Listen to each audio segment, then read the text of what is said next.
সুপ্রিয় নবম দশম শ্রেণীর শিক্ষার্থী বন্ধুরা, আসসালামু আলাইকুম। আমি ইফরিত আহমেদ। আশা করি তোমরা সকলে ভালো আছো। আজকে আমরা আমাদের জীববিজ্ঞান বিষয়ের অত্যন্ত গুরুত্বপূর্ণ একটি বিষয় অর্থাৎ রেচন প্রক্রিয়া নিয়ে কথা বলবো। আজকে আমাদের যে অধ্যায়টি নিয়ে আমরা আলোচনা করব সেটি মূলত আমাদের নবম দশম শ্রেণীর জীববিজ্ঞান বইয়ের অষ্টম অধ্যায়ের অন্তর্গত। রেচন প্রক্রিয়া নিয়ে যদি আমরা প্রথমেই কথা বলতে চাই, তাহলে প্রথমে আমাদের জানতে হবে রেচনটা কি। রেচন বলতে বোঝায় মানবদেহ থেকে বর্জ্য পদার্থের অপসারণ প্রক্রিয়া। শুধু কি বর্জ্য পদার্থ? না, শুধু বর্জ্য পদার্থ নয়, বরং হচ্ছে আমাদের যে সকল বর্জ্য পদার্থ নাইট্রোজেন ঘটিত বর্জ্য পদার্থ, সেগুলোকে আমরা দেহ থেকে যেই প্রক্রিয়ার মাধ্যমে বের করে দেয় সেটিকে এক কথায় বলা হয় আমাদের রেচন প্রক্রিয়া। এখন নাইট্রোজেন ঘটিত বর্জ্য পদার্থ বলতে আমরা কি বোঝাতে পারি? নাইট্রোজেন ঘটিত বর্জ্য পদার্থের মধ্যে আমাদের রয়েছে ইউরিয়া, ইউরিক অ্যাসিড, ক্রিয়েটিনিন ইত্যাদি এবং বিভিন্ন বিভিন্ন লবণ, যেগুলো আমরা আমাদের নাইট্রোজেন ঘটিত বর্জ্য পদার্থের সাথে সাথে এগুলো আমাদের রেচন পদার্থ হিসেবে গণ্য হয় এবং এগুলো একসাথে আমাদের দেহ থেকে কিডনির মাধ্যমে শাকনের মাধ্যমে বেরিয়ে যায়। এখন আমরা যদি দেখি রেচন প্রক্রিয়ার দিকে, রেচন প্রক্রিয়া বলতে তাহলে আমরা প্রথমে বলছি কি নাইট্রোজেন ঘটিত বর্জ্য পদার্থের অপসারণ প্রক্রিয়া দেহ থেকে। তাহলে আমরা প্রথমে যদি লিখে ফেলি নাইট্রোজেন ঘটিত বর্জ্য অপসারণ। এখন আমাদের জানতে হবে এই নাইট্রোজেন ঘটিত বর্জ্য পদার্থগুলো আসে কোত্থেকে দেহে। নিশ্চয়ই কোনো না কোনো পরিপাক প্রক্রিয়ার মাধ্যমে এগুলো উৎপন্ন হয়। অবশ্যই আমাদের নাইট্রোজেন ঘটিত বর্জ্য পদার্থ প্রধানত যে উৎস থেকে আসে সেটি হচ্ছে প্রোটিন বা আমিষ। আমরা হচ্ছে কি যে আমিষ বা প্রোটিন অণু খাই বা হচ্ছে কি যেগুলোকে আমরা মূল খাদ্য হিসেবে গ্রহণ করে থাকি, সেগুলোর মধ্যে আমরা মূলত নাইট্রোজেন ঘটিত বর্জ্য পদার্থগুলোকে পেয়ে থাকি। এবং হচ্ছে কি আমাদের কি নাইট্রোজেন ঘটিত এই বর্জ্য পদার্থগুলো আগে থেকে আমাদের দেহে থাকে না, বরঞ্চ প্রোটিন বা আমিষের বিপাকের মাধ্যমে হচ্ছে আমাদের কি তৈরি হয় নাইট্রোজেন ঘটিত এই বর্জ্য পদার্থগুলো। এখন প্রোটিন বা আমিষ এগুলো হচ্ছে কি আমাদের প্রায় হচ্ছে কি বেশিরভাগ নাইট্রোজেন পদার্থ আমাদের দেহে সাপ্লাই করে এবং হচ্ছে কি এগুলো থেকে আমাদের বেশিরভাগ নাইট্রোজেন ঘটিত পদার্থ উৎপন্ন হয়। এখন নাইট্রোজেন ঘটিত বর্জ্য পদার্থগুলোর দিকে যদি তাকাই, তাহলে কি কি থাকতে পারে? প্রধান নাইট্রোজেন ঘটিত বর্জ্য পদার্থ আমাদের তিনটি। সেগুলো কি? এগুলো হচ্ছে আমাদের ইউরিয়া,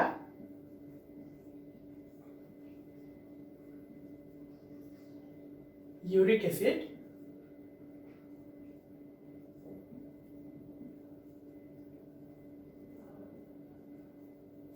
এবং ক্রিয়েটিনিন।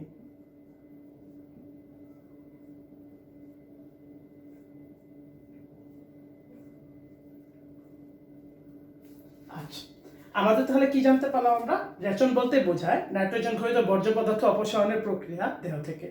আর এই নাইট্রোজেন ঘটিত পদার্থগুলোকে আমরা কি হিসেবে আমরা রেচন প্রক্রিয়ার মাধ্যমে বের করে থাকি? একটি হচ্ছে আমাদের ইউরিয়া, দ্বিতীয়টি হচ্ছে আমাদের ইউরিক অ্যাসিড এবং তৃতীয়টি হচ্ছে আমাদের ক্রিয়েটিনিন। এছাড়াও মূত্রের মাধ্যমে একটি নির্দিষ্ট পরিমাণ পানি এবং কিছু অজৈব এবং জৈব লবণ বেরিয়ে যায় দেহ থেকে। তাহলে আমাদের রেচন পদার্থের মাধ্যমে এগুলো হচ্ছে আমাদের দেহে থেকে বাইরে বের হয়ে যায় এবং এই পদার্থগুলো যদি আমাদের দেহ থেকে বের না হতো, তাহলে আমাদের দেহে বর্জ্য পদার্থের জন্য আমাদের জন্য অত্যন্ত ক্ষতিকর প্রভাব দেখা দিত। এখন আমরা চলে আসি আমাদের রেচন পদার্থ যে আমাদের বের হবে আমাদের দেহ থেকে। রেচন তো একটা শারীরবৃত্ত প্রক্রিয়া। আমরা জানি প্রতিটি শারীরবৃত্ত প্রক্রিয়া সম্পন্ন করার জন্য মানবদেহে একটি না একটি তন্ত্র ব্যবস্থা রয়েছে। তন্ত্র কিভাবে গঠিত হয়? একাধিক অঙ্গের সমন্বয়ে একটি তন্ত্র গঠিত হয়। এখন আমরা যদি রেচনের তন্ত্রের দিকে তাকাই, তাহলে রেচনের প্রধান রেচনতন্ত্র যেটা, অর্থাৎ যেই তন্ত্রের মাধ্যমে আমাদের রেচন কার্যটা সংগঠিত হয়, সেই তন্ত্রের প্রধান অঙ্গ হচ্ছে আমাদের বৃক্ক। তাহলে আমরা কি বলবো? প্রধান রেচন অঙ্গ হচ্ছে আমাদের বৃক্ক। প্রধান রেচন অঙ্গ বৃক্ক। আমাদের দেহে বৃক্ক কয় জোড়া থাকে আমরা কি সেটা জানি? অবশ্যই জানি। বৃক্ক আমাদের দেহে এক জোড়া থাকে। সকল সুস্থ স্বাভাবিক মানুষের দেহে এক জোড়া বৃক্ক পৃষ্ঠ সংলগ্ন অবস্থায় উদর গহ্বরের নিচে অবস্থান করে থাকে। তাহলে আমাদের বৃক্কগুলো কোথায় অবস্থান করে?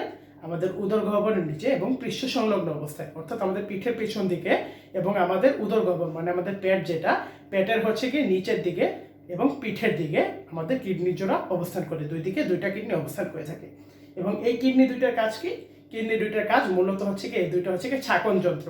যেহেতু রেচন কি করবে, রেচন করবে কি রক্ত থেকে দূষিত নাইট্রোজেন বর্জ্যগুলোকে ছেঁকে নিয়ে সেগুলোকে কিডনির মাধ্যমে পাঠিয়ে দিবে হচ্ছে আমাদের দেহের বাইরে। আর হচ্ছে কি যেটা দূষিত রক্ত থেকে সে বিশুদ্ধ রক্ত পরিণত করে, তারপর সেই রক্তটাকে আবার সে আমাদের দেহের সংবহনতন্ত্রে পাঠিয়ে দিবে এবং রক্তটা আবার সার্কুলেট করবে। তাহলে আমরা এখন চলে যাব রেচন পদার্থ কিভাবে হচ্ছে উৎপন্ন হয় এবং রেচন পদার্থ কিসের মাধ্যমে উৎপন্ন হয়। বৃক্কের মধ্যে আমাদের রেচন পদার্থ উৎপন্ন হয়। এখন আমরা বৃক্কের গঠন সম্পর্কে জানব। চলো আমরা শিখে নিব আজকে বৃক্ক থেকে কিভাবে আমাদের রেচন পদার্থ উৎপন্ন হয় এবং বৃক্কের গঠন সম্পর্কে আমরা এখন জানতে পারবো। চলো শুরু করা যাক।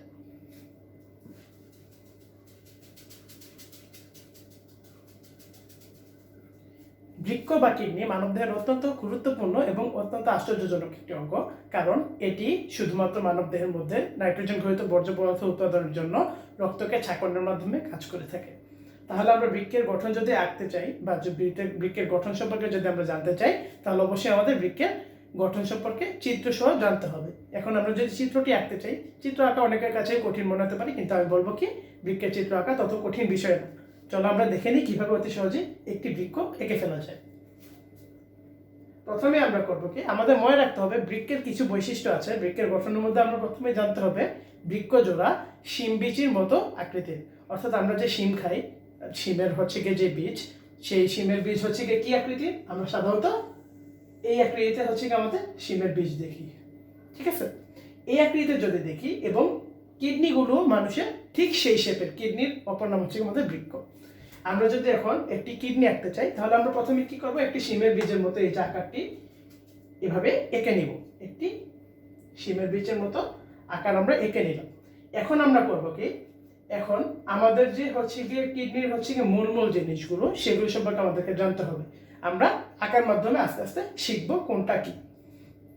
তো আমরা প্রথমেই আঁকলাম কি, একটা হচ্ছে আমাদের শিমের বীজের মতো স্ট্রাকচার। এটা হচ্ছে কি আমাদের কিডনির বহি স্ট্রাকচার, বাইরের দিকে স্ট্রাকচার। এখন কিডনিতে হচ্ছে গিয়ে এই যে আমাদের হচ্ছে গিয়ে কিডনির একটা স্ট্রাকচার আঁকলাম। তার হচ্ছে গিয়ে এখান দিয়ে আমরা একটা ফানেলের মতো আকৃতির একটা নালী এঁকে দেব। এই যে আমরা ফানেলের মতো একটা নালী এঁকে দিলাম, এটাই হচ্ছে কি আমাদের কি বলা যায়, ইউরেটার। প্রতিটি কিডনিতে একটি করে ইউরেটার থাকে এবং এই ইউরেটারটা কি করে, কিডনির এখান থেকে আমাদের বের হয়। অর্থাৎ কিডনির এই যে আমাদের এই ভেতরের দিকে যে অবতল অংশটা আমাদের দেখতে পাবো, যে আমাদের কিডনির বাইরের অংশটা উত্তল এবং ভেতরের অংশটা অবতল। অবতল অংশের এই অংশটার নাম, এই যে অবতল অংশের যে খাঁজটা আমরা দেখতে পাচ্ছি, এটাকে বলা হয় হাইলাম অথবা হাইলাস। এখন আমরা যদি দেখি, তাহলে আমরা দেখতে পাবো যে এই হাইলাম অথবা হাইলাস থেকে আমাদের কি বের হচ্ছে, একটি নালী। সেটির এই জায়গাটি দেখতে ফানেলের মতো এবং নিচের দিকে ক্রমশ সরু হয়ে গেছে। তাহলে আমরা যদি দেখি, এই যে নালীটির নাম হচ্ছে আমাদের কি, ইউরেটার। ইউরেটার দিয়ে আমরা মনে রাখতে হবে, ইউরেটার দিয়েই কিডনি থেকে মূত্র তৈরি হয়ে সেটা আমাদের মূত্রথলিতে গিয়ে জমা হয়। তাহলে আমরা যদি দাগ দিয়ে ফেলি, লেবেল করে ফেলি আমরা, এটা কি আমাদের ইউরেটার।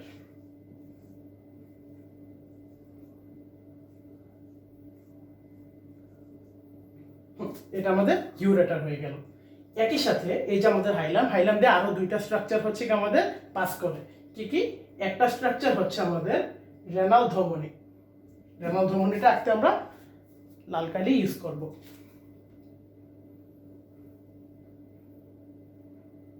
শাখা দিলাম, এই যে আপাতত একটু পর্যন্ত আমরা আঁকলাম। এটা হচ্ছে আমাদের কি, রেনাল ধমনী।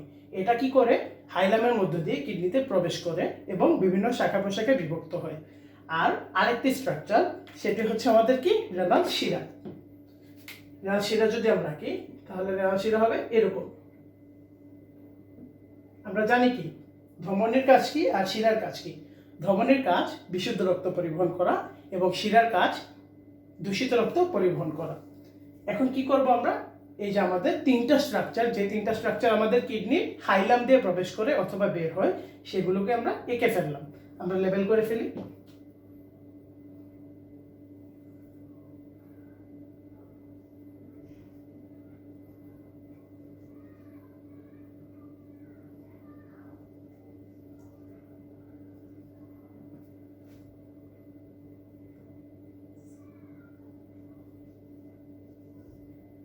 রেনাল ধমনী,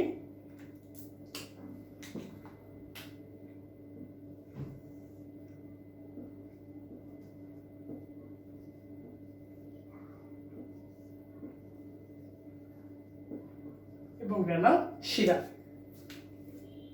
এখন আমরা করব কি, এখন আমরা কিডনির ভেতরের যে স্ট্রাকচার সেদিকে খেয়াল করব। আমাদের মনে রাখতে হবে প্রতিটি কিডনি একটি করে আবরণ দ্বারা আবৃত। সেই আবরণটির নাম কি? ক্যাপসুল বা রেনাল ক্যাপসুল। অর্থাৎ কিডনির আবরণীকে আমরা কি বলছি? ক্যাপসুল। আর তারপর আমরা কি করতে হবে? তারপর হচ্ছে কি আমাদের ক্যাপসুলের ভেতরে দুইটা ভাগে আমাদের কিডনি বিভক্ত। একটা হচ্ছে কি ক্যাপসুলের পরপরে যে অংশটুকু থাকে, আর তারপরেরটি হচ্ছে কি ক্যাপসুল থেকে দূরে যে অংশটি থাকে। ক্যাপসুলের পরপরই যে অংশটি থাকে সেই অংশটির নাম হচ্ছে আমাদের কর্টেক্স বা রেনাল কর্টেক্স। রেনাল কর্টেক্স কি করে? তাহলে আমাদের ক্যাপসুল বা পৃষ্ঠ সংলগ্ন অবস্থায় অবস্থান করে, বৃক্কের ভেতরের দিকে, ক্যাপসুলের ভেতরেই আমাদের অবস্থান করে আমাদের বৃক্কের রেনাল কর্টেক্স।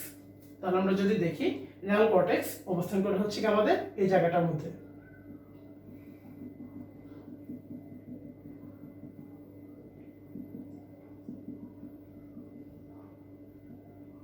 এই জায়গাটা আমরা তাহলে নাম দিতে পারি কি?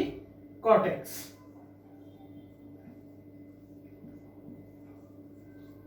কর্টেক্স আমরা এঁকে ফেললাম। এখন আমরা করব কি? এখন আমাদের রাখতে হবে দ্বিতীয় অংশটি, যেটি ক্যাপসুলের পরে অবস্থান করে। ক্যাপসুলের পরে অবস্থান করে কি আমাদের? মেডুলা। রেনাল কর্টেক্সের ভিতরের স্তরের নাম হচ্ছে কি আমাদের মেডুলা। তাহলে আমরা মেডুলা আঁকবো। মেডুলা যখন আমরা আঁকতে যাব তখন আমাদের খেয়াল রাখতে হবে মেডুলার মধ্যে বেশ কিছু পিরামিডের মতো আকৃতির স্ট্রাকচার থাকে, সেগুলোকে আমাদের বলা হচ্ছে কি? Renal pyramid. রেনাল পিরামিড হচ্ছে গিয়ে প্রতিটি বৃক্কে 8 থেকে 12টি পর্যন্ত থাকতে পারে। তো আমরা রেনাল পিরামিড যদি আঁকতে চাই, রেনাল পিরামিড আসলে খুব কঠিন কিছু না, এগুলো আসলে ত্রিভুজ আকৃতির বা পিরামিড আকৃতির কিছু স্ট্রাকচার। তাহলে চলো আমরা এঁকে ফেলি। এই যে আমরা একটা আঁকলাম, দুইটা, তিনটা, চারটা, পাঁচটা, ছয়টা, সাতটা, এরকম ভাবে 8টা থেকে 12টা পর্যন্ত আমাদের থাকবে, রেনাল পিরামিড থাকবে। আমরা চেষ্টা করবো 8টি আঁকার। তাহলে আমাদের এগুলো হচ্ছে আমাদের রেনাল পিরামিড। রেনাল পিরামিডটা সুন্দর করে আমরা যদি আঁকি, রেনাল পিরামিডের গঠন একটা এরকম ভাবে হয়।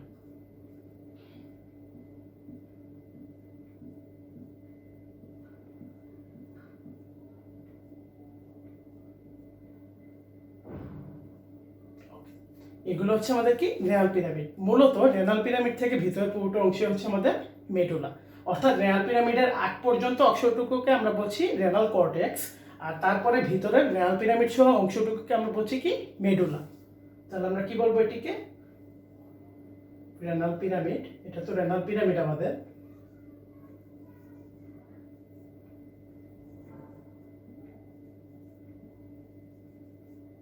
এবং এই যে আমাদের ভেতরের অংশটুকু, এগুলোকে আমরা বলবো মেডুলা। আমরা তাক দিয়ে লিখে দিই মেডুলা।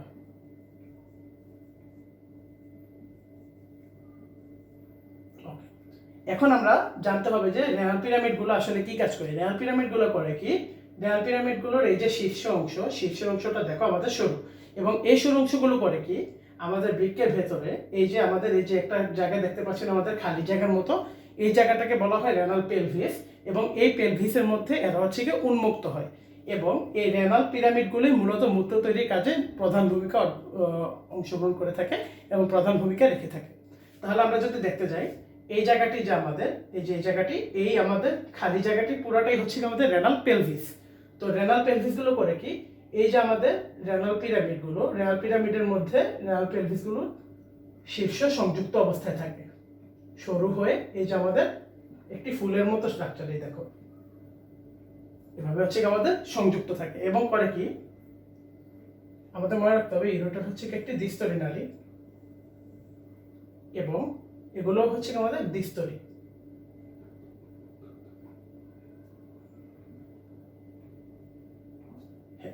এখন এই যে আমাদের এই শীর্ষের মধ্যে এগুলো করে কি? ছোট ছোট ছোট ছোট করে সংযুক্ত হয় আমাদের রেনাল পেলভিসের সাথে। রেনাল পেলভিসের সাথে রেনাল পিরামিডগুলো যেখানে সংযুক্ত হয় সেগুলোকে বলা হয়, সেই স্থানগুলোকে বলা হয় আমাদের কি? পেপিলা। পেপিলা তাহলে কি? আমাদের রেনাল পিরামিড এবং রেনাল পেলভিসের মধ্যকার সংযুক্ত স্থলকে বলা হয় আমাদের পেপিলা। পেপিলা হচ্ছে আমরা সংযুক্ত করে দিতে হবে, পেপিলাকে দিই।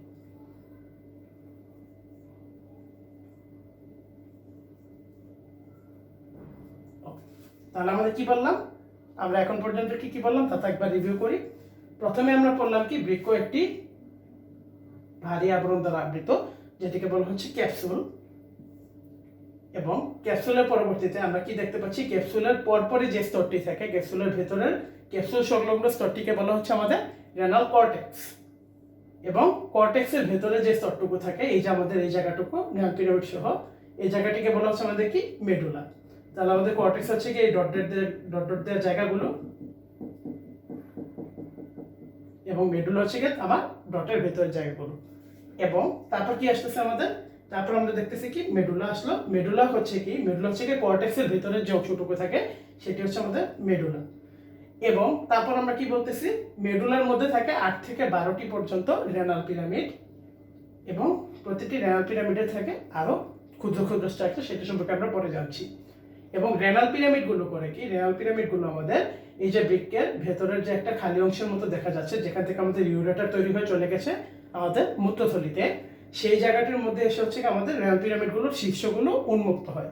এবং এই যে আমাদের রেনাল পিরামিডগুলো এবং আমাদের এই যে রেনাল পেলভিস, এই রেনাল পেলভিস হচ্ছে আমাদের এটি রেনাল পেলভিস থেকে আমরা লিখেছি, লিখিনি, এই যে আমাদের এই জায়গাটুকু হচ্ছে আমাদের রেনাল পেলভিস।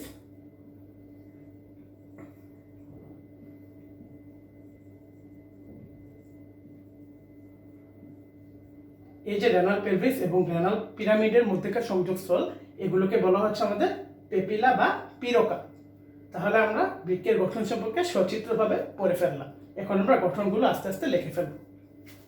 এছাড়াও আরেকটা জিনিস, এটা হচ্ছে কি আমাদের বৃক্কের এই যে আমাদের অবতল অংশের যে ভাঁজটা, আমরা দেখি বৃক্কটা বাইরের দিকে উত্তল এবং ভিতরের দিকে অবতল। এই যে আমাদের অবতল অংশের যে ভাঁজটা, এই ভাঁজটাকে বলা হচ্ছে আমাদের কি হাইলাম। এই জায়গাটাকে বলা হচ্ছে কি আমাদের হাইলাম।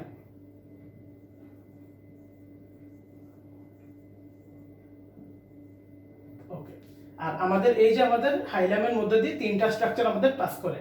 একটা স্ট্রাকচার হচ্ছে আমাদের রেনাল ধমনী, যেটা হচ্ছে কি ভেতরে ঢুকবে। আরেকটা স্ট্রাকচার হচ্ছে আমাদের রেনাল শিরা, যেটা হচ্ছে কি বৃক্ক থেকে বের হবে। এবং আরেকটা হচ্ছে আমাদের ইউরেটার, বা ইউরেটার হচ্ছে আমাদের কি হবে, বৃক্ক থেকে বের হবে। আচ্ছা, আমরা এবার চিত্র দেখে আরেকবার পড়ে নেই গঠনটি সম্পর্কে। বৃক্কের গঠনটি চাইলে তোমরা লিখে নিতে পারো, এখন হচ্ছে কি আমি বলে দিব চিত্র দেখে কিভাবেই সহজে আমরা গঠন সম্পর্কে জেনে ফেলতে পারি। আমাদের একটা জিনিস খেয়াল রাখতে হবে কি, আমরা হচ্ছে কি জীববিজ্ঞান বিষয়টি আমাদের কাছে নতুন আলাদা বিষয় হিসেবে, যেহেতু আমরা নবম দশম শ্রেণীর শিক্ষার্থী, সো আমাদের হচ্ছে কি কিছু কিছু নির্দিষ্ট জিনিসের দিকে বেশ খেয়াল রাখতে হবে যখন আমরা চিত্রসহ কোনো কোয়েশ্চেন অ্যান্সার করবো। আমরা জানি কি চিত্রসহ যে কোনো কোয়েশ্চেনের মধ্যে আমাদের অ্যান্সার করলে আমাদের মার্ক বেশি আসবে। এবং সাধারণত বৃক্কের গঠনটা, চিত্রসহ গঠনটা, শুধু চিত্রটা অথবা হচ্ছে কি গঠন চিত্রসহ দিতে পারে আমাদের সৃজনশীল প্রশ্নের গ নাম্বার অংশের উদ্দীপকের মধ্যে। তাহলে আমরা যদি হচ্ছে কি এটি চিত্রসহ আমরা যদি বৈশিষ্ট্যগুলো আমরা বা গঠনের বৈশিষ্ট্যগুলো আমরা পয়েন্ট আকারে লিখে ফেলতে পারি, তাহলে আমাদের জন্য ফুল 3 মার্কস পাওয়া সুবিধাজনক হবে। আর গঠন যে আমরা লিখবো, আমরা জানি সাধারণত হচ্ছে গিয়ে জীববিজ্ঞানের একটা মজার অংশ হচ্ছে, আমরা যখন জীববিজ্ঞানে কোনো চিত্র আঁকতে শিখবো, তখন আমরা সেটি গঠনও আঁকা শিখে ফেলবো। অর্থাৎ গঠন যদি শিখতে হয় তাহলে চিত্র আলাদাভাবে শেখা লাগে না, আর যদি চিত্র আমরা শিখে ফেলি তাহলে গঠন চিত্র দেখেই বলে ফেলা যায়। আমরা এখন দেখে নিব চিত্র দেখে আমরা কিভাবে গঠন সম্পর্কে লিখে নিতে পারি। এটি তোমরা চাইলে নোট করে ফেলতে পারো খাতার মধ্যে। আচ্ছা, প্রথমে আমরা শুরু করব আমাদের চিত্র থেকে আরেকবার কিভাবে আমরা গঠনটা শুধু লিখে ফেলতে পারবো। গঠনটা যদি আমরা লিখি, প্রথমে আমরা শুরু করব কি দিয়ে, আবরণ দিয়ে। 1 নম্বর পয়েন্টে আমরা তাহলে লিখবো কি, আমাদের প্রতিটি বৃক্ক একটি দ্বিস্তরী ক্যাপসুল বা পর্দা দ্বারা আবৃত। এই পর্দাটিকে বলা হচ্ছে আমাদের রেনাল ক্যাপসুল। তাহলে প্রথমে আমরা লিখি, প্রতিটি বৃক্ক একটি দ্বিস্তরী পর্দা দ্বারা আবৃত, একে রেনাল ক্যাপসুল বলে।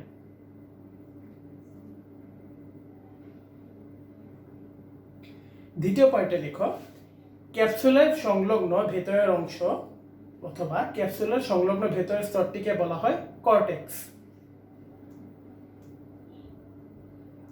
কর্টেক্সের ভেতরের স্তরটিকে বলা হয় মেডুলা। এবং প্রতিটি বৃক্কের মেডুলাতে 8 থেকে 12টি রেনাল পিরামিড অবস্থান করে। প্রতিটি রেনাল পিরামিড ত্রিভুজাকৃতির এবং তাদের শীর্ষগুলো আমাদের রেনাল পেলভিসে উন্মুক্ত হয়।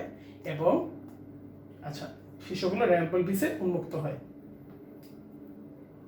তারপর চতুর্থ পয়েন্ট লেখো, রেনাল পেলভিস এবং আমাদের রেনাল পিরামিডগুলোর উন্মুক্ত হওয়ার যে কানেকশনের স্থানটি বা হচ্ছে সংযোগস্থলকে বলা হয় সংযোগস্থলে রেনাল পিরামিডগুলো পেপিলা গঠন করে। অর্থাৎ কি লিখবো আমরা, পেলভিস এবং রেনাল পিরামিডের সংযোগস্থলে রেনাল পিরামিড পেপিলা তৈরি করে।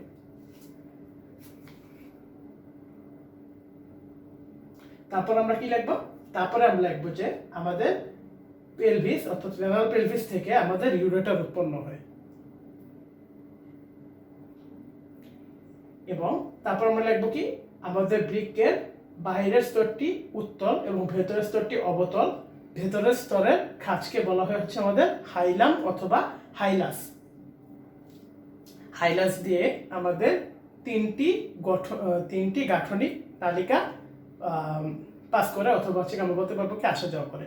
প্রথমটি কি, রেনাল ধমনী হাইলাম দিয়ে ভেতরে প্রবেশ করে, রেনাল শিরা হাইলাম দিয়ে বাইরে বের হয় এবং ইউরেটার হাইলাম দিয়ে বাইরে বের হয়। এর মাধ্যমে আমরা বৃক্কের গঠন সম্পর্কে লিখে ফেললাম।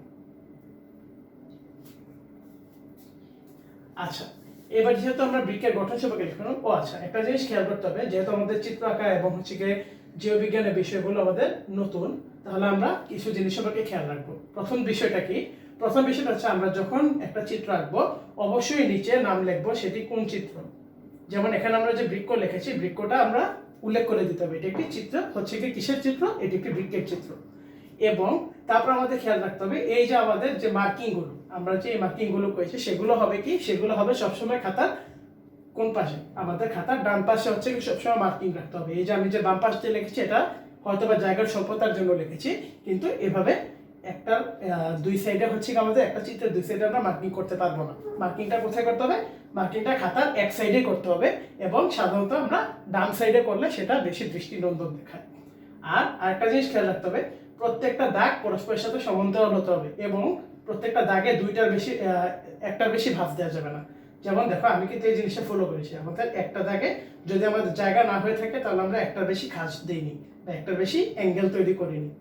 এছাড়া আরেকটা জিনিস খেয়াল রাখতে হবে, একটা দাগ যেন আরেকটাকে ক্রস না করে। এখানে হয়তো বা জায়গা স্বল্পতার জন্য আমি এই দাগটা এই জায়গাটাকে ক্রস করে গেছি, কিন্তু আমরা চেষ্টা করবো সর্বোচ্চ যাতে একটা দাগ আরেকটা দাগকে ক্রস না করে এবং প্রত্যেকটা যাতে সমান্তরাল থাকে। আমাদের এই জিনিসগুলো আমরা যদি মেনে চলি, আমরা চিত্রের মধ্যে ইজিলি আমরা 3 নাম্বার পেয়ে যাব।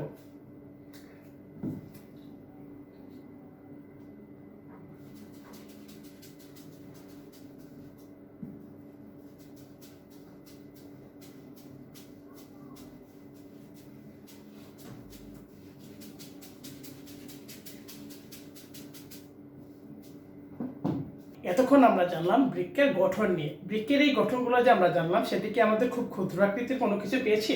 না, আমাদের বৃক্কের একটা সার্বিক গঠন সম্পর্কে আমরা মোটামুটি ধারণা পেলাম। এবং এখন আমাদের জানতে হবে বৃক্কটা আসলে গঠিত হয় কি দিয়ে, অর্থাৎ বৃক্কের গাঠনিক যে একক বা ইউনিট। আমরা জানি আমাদের দেহের প্রতিটি অঙ্গ বা হচ্ছে গিয়ে আমাদের যে দেহের প্রতিটি টিস্যু এবং অঙ্গ আমাদের অসংখ্য কোষ দিয়ে গঠিত। একইভাবে বৃক্ক কিছু কোষ অথবা কোষের সিস্টেম নিয়ে গঠিত। এই যে আমাদের যেই অঙ্গগুলো হচ্ছে আমাদের যে সকল জিনিস নিয়ে গঠিত, সেই সকল জিনিসগুলোকে বলা হয় কি, সেই অঙ্গগুলোর গাঠনিক একক। এখন আমরা জানতে হবে কি বৃক্কের গাঠনিক একক কি। আমরা সাধারণত বৃক্কের গাঠনিক এবং কার্যকরী একককে বলে থাকি নেফ্রন। তাহলে আমরা কি লিখব, প্রথমে আমরা লিখে নেই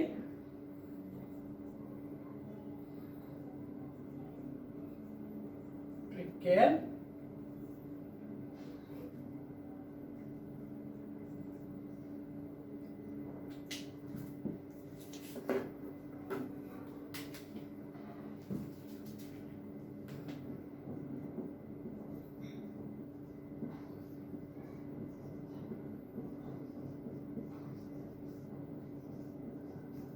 গাঠনিক ও কার্যকরী একক।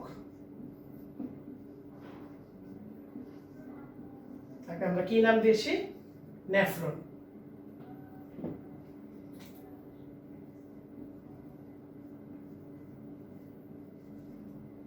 আচ্ছা, এখন আমরা নেফ্রনের যদি দিকে তাকাতে যাই তাহলে আমাদের নেফ্রনটা কি, নেফ্রন হচ্ছে কি আমরা এক কথায় বলবো কি, নেফ্রন হচ্ছে বৃক্কের সাংগঠনিক এবং কার্যকরী একক। নেফ্রন আসলে কি, নেফ্রন হচ্ছে গিয়ে আমাদের অতি ক্ষুদ্র নালিকাকার এবং বডি আকৃতির অংশ, যেটি হচ্ছে গিয়ে আমাদের কি করে, ছাঁকন কাজের প্রধান ভূমিকা পালন করে এবং ছাঁকনি হিসেবে কাজ করে। আমাদের প্রতিটি বৃক্কে প্রায় 10 থেকে 12 লক্ষ নেফ্রন উপস্থিত থাকে এবং পুরোটি মিলেই হচ্ছে কি আমাদের বৃক্কের রেচনতন্ত্র হিসেবে কাজ করে। তাহলে আমরা কি বলবো, প্রতিটি বৃক্কে নেফ্রন থাকে 10 থেকে 12 লক্ষ। প্রতি বৃক্কে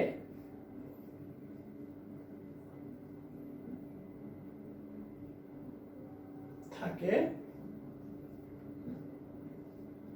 10 থেকে 12 লক্ষ নেফ্রন। আচ্ছা, যেহেতু আমাদের কিডনিটা এমনিতে একটি মোটামুটি ছোট সাইজের অঙ্গ এবং 10 থেকে 12 লক্ষ নেফ্রন প্রতিটি কিডনিতে রয়েছে, তাহলে নেফ্রন নিশ্চয়ই অত্যন্ত ক্ষুদ্র একটি অংশ বৃক্কের। তাহলে আমরা এখন জানবো নেফ্রনের গাঠনিক গঠন এবং হচ্ছে আমাদের চিত্র সহ আমরা জানতে পারবো নেফ্রন সম্পর্কে। চলো আমরা নেফ্রন সম্পর্কে জানতে করব। তাহলে আমরা কি বললাম, প্রথমে নেফ্রন হচ্ছে কি আমাদের বৃক্কের গাঠনিক ও কার্যকরী একক এবং নেফ্রনের হচ্ছে কি প্রতিটি বৃক্কে কতটি নেফ্রন থাকে, 10 থেকে 12 লক্ষ পর্যন্ত নেফ্রন থাকে। এখন আমরা হচ্ছে কি নেফ্রন সম্পর্কে জানবো।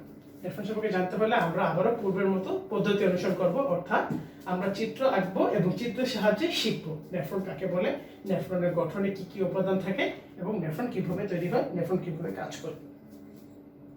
চলো শুরু করা যাক। আমাদের প্রতিটি বৃক্কে একটি বিশেষ ধরনের নালিকা থাকে, সেটিকে বলা হয় ইউরেনিফেরাস নালিকা। ইউরেনিফেরাস নালিকা মূলত দুটি অংশে বিভক্ত থাকে, একটি হচ্ছে আমাদের কি নেফ্রন এবং দ্বিতীয় অংশটি আমাদের সংগ্রাহী নালিকা। তাহলে আমরা কি বলবো, প্রতিটি বৃক্কের মধ্যে একটি বিশেষ ধরনের নালিকা থাকে যেটির মাধ্যমে আমাদের রেচন কার্য সম্পাদনের মূল কাজটি সম্পূর্ণ হয়, সেটিকে বলা হচ্ছে ইউরেনিফেরাস নালিকা। ইউরেনিফেরাস নালিকার মধ্যে দুটি অংশ থাকে, একটি হচ্ছে আমাদের নেফ্রন এবং দ্বিতীয়টি হচ্ছে আমাদের সংগ্রাহী নালিকা।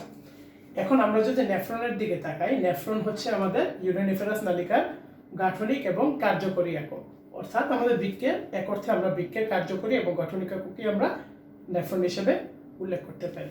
নেফ্রনের আবার দুটি অংশ রয়েছে, একটি হচ্ছে আমাদের রেনাল কর্পাসল বা মালপিজিয়ান বডি এবং দ্বিতীয়টি হচ্ছে আমাদের রেনাল টিউবিউল বা রেচন নালিকা। তাহলে আমরা পার্ট দুটো লিখে ফেলি।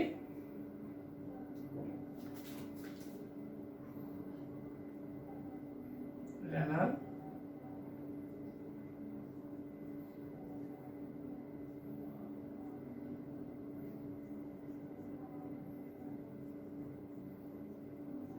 বাসল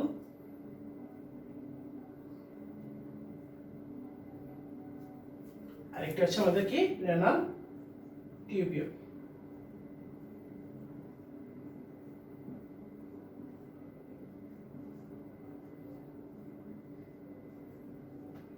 আর রেনাল কর্পাসুল আবার দুটি অংশে বিভক্ত, একটি হচ্ছে কি আমাদের বোমান্স ক্যাপসুল আর একটি হচ্ছে আমাদের গ্লোমেরুলাস। তাহলে আমরা কি বলবো, রেনাল কর্পাসুল আবার দুটি অংশে বিভক্ত, একটা হচ্ছে আমাদের গ্লোমেরুলাস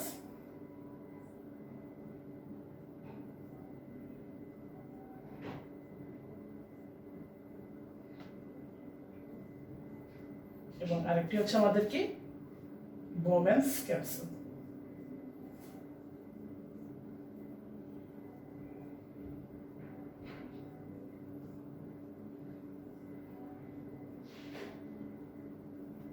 আর রেনাল টিউবিউল অর্থাৎ নালিকাগুলো আমাদের 3 স্তরে বিভক্ত, 3টা অংশে বিভক্ত। 3টা কি পি, সি, টি, হেনলে লুপ,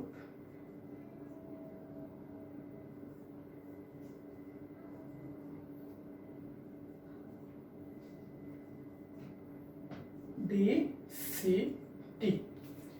এখন রেনাল টিউবুলের মধ্যে আমরা প্রথম পাচ্ছি আমাদের পিসিটি বা প্রক্সিমাল কনভলিউটেড টিউবিউল, অর্থাৎ এটার অপর নাম কি নিকটবর্তী পেঁচানো নালিকা। তারপর একটি হচ্ছে আমাদের একটি লুপের মতো স্ট্রাকচার থাকে, সেটিকে বলা হচ্ছে লুপ অফ হেনলি অথবা হেনলি লুপ। আর তৃতীয়টা হচ্ছে কি আমাদের ডিস্টাল কনভলিউটেড টিউবিউল অথবা ডিসিটি অথবা দূরবর্তী পেঁচানো নালিকা। তাহলে আমরা আরেকবার যদি রিভিউ করি কোনটা কি, তাহলে আমরা প্রথমে বলবো কি বৃক্কের মধ্যে অসংখ্য বিশেষ ধরনের নালী থাকে, সেগুলোকে বলা হচ্ছে ইউরেনিফেরাস নালিকা।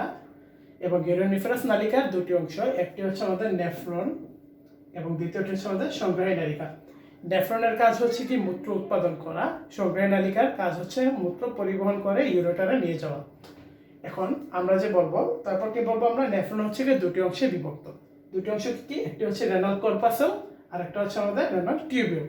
রেনাল কর্পাসলটি আবার দুটি অংশে বিভক্ত, একটি কি আমাদের গ্লোমেরুলাস যেটি হচ্ছে ছাঁকনির মতো অংশ, দ্বিতীয়টি হচ্ছে আমাদের বোমেন্স ক্যাপসুল যেটি একটি বাটির মতো আকৃতির একটা স্ট্রাকচার। আর রেনাল টিউবিউলের মধ্যে আমাদের কি আসতেছে, প্রথমে হচ্ছে কি পিসিটি বা হচ্ছে আমাদের প্রক্সিমাল কনভলিউটেড টিউবিউল, তারপর আসতেছে আমাদের লুপো ফেনলি, তারপর আসতেছে আমাদের ডিস্টাল কনভলিউটেড টিউবিউল বা ডিসিটি। তাহলে আমরা বাংলায় যদি বলি, এটি নিকটবর্তী পেঁচাও নালিকা, এটি হেনলির লুপ, এটি হচ্ছে আমাদের দূরবর্তী পেঁচাও নালিকা। এখন আমরা চিত্র আঁকার মাধ্যমে সেটি শিখব। মুছে দিচ্ছি এখন এটি, তোমরা চাইলে স্ট্রাকচারটি খাতায় তুলে রাখতে পারো।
এটা যদি আমরা দিকে তাকাই, এটার দিকে যদি আমরা তাকাই, তাহলে আমরা কি দেখতে পাচ্ছি, একটি নেফ্রনের স্ট্রাকচার। এটি খুবই মৌলিকভাবে আঁকা হয়েছে, তোমরা আঁকলে আর সুন্দর করে রাখতে পারবে অবশ্যই।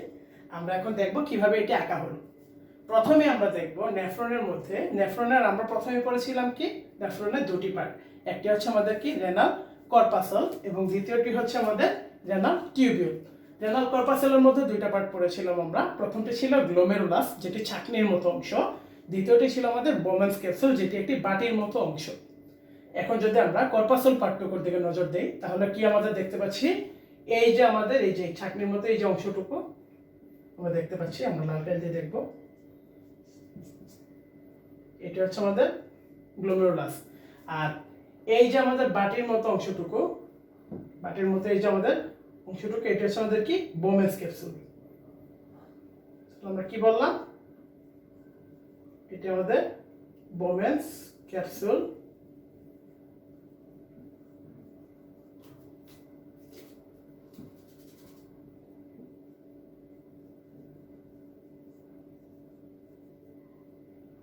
এটি হচ্ছে আমাদের বাটির মতো অংশটি, সেটির নাম হচ্ছে আমাদের বোমেন্স ক্যাপসুল, এবং অপর অংশটি এই যে আমাদের এই যে ছাঁকনির মতো অংশটি, এটির নাম কি গ্লোমেরুলাস।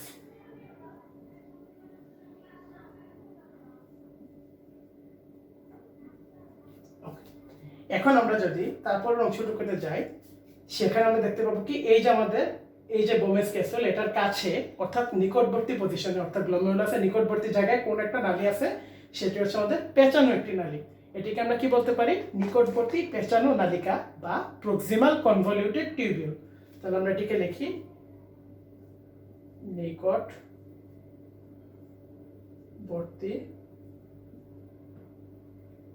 পেঁচানো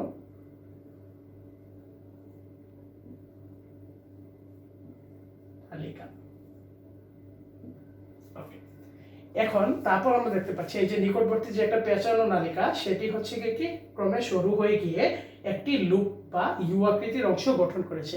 এই লুপটিকে বলা হচ্ছে আমাদের হেনলি লুপ। তাহলে আমরা এটিকে লিখি হেনলির লুপ। তারপর যদি আমরা যাই, তারপর দেখতে পাচ্ছি এই যে বোমাস ক্যাপসুল, সেটি থেকে দূরবর্তী অবস্থানে একটি নালিকা রয়েছে যেটি হচ্ছে পেঁচানো। সেই পেঁচানো নালিকাটিকে আমরা বলছি দূরবর্তী পেঁচানো নালিকা বা ডিস্টাল কনভলিউটেড টিউবিউল। তাহলে আমরা এটিকে যদি লিখি তাহলে লিখবো কি দূরবর্তী পেঁচানো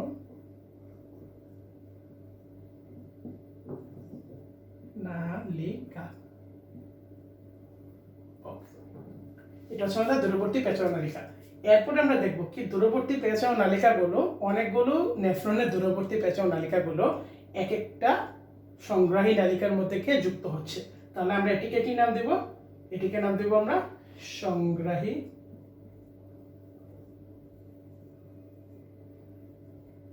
নালিকা। আর এই যে আমাদের এই সমগ্র ব্যবস্থাটা, এই যে আমাদের হচ্ছে গিয়ে যে গ্লোমেরুলাস থেকে শুরু করে দূরবর্তী পেঁচানো নালিকা একটু পর্যন্ত আমাদের যে অংশটুকু, সেটিকে আমরা বলছি কি আমাদের নেফ্রন। আর এই যে আমাদের সংগ্রাহী নালিকা, এটি সহ আমাদের এই পুরো নেফ্রনটিকে আমরা বলছি কি একটি ইউরেনিফেরাস নালিকা।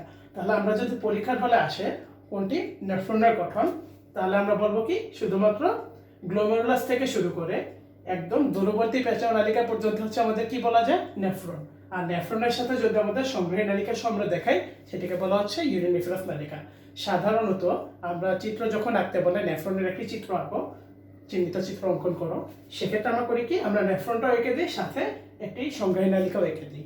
এবং আমরা হচ্ছে যদি কোয়েশ্চেন এভাবে আসে যে ইউরেনিফেরাস নালিকার একটি চিহ্নিত চিত্র অঙ্কন করো, তাহলেও কিন্তু আমরা এই চিত্রটি এঁকলেই নাম্বার পেয়ে যাব। আর চিত্র আঁকার নিয়মগুলো তো একটু আগে বললাম তোমাদেরকে। এখন হচ্ছে কি আমরা এসে করি এই যে নিচে তো হচ্ছে কি আমাদের লিখতেই হবে। নিচে কি লিখবো আমরা?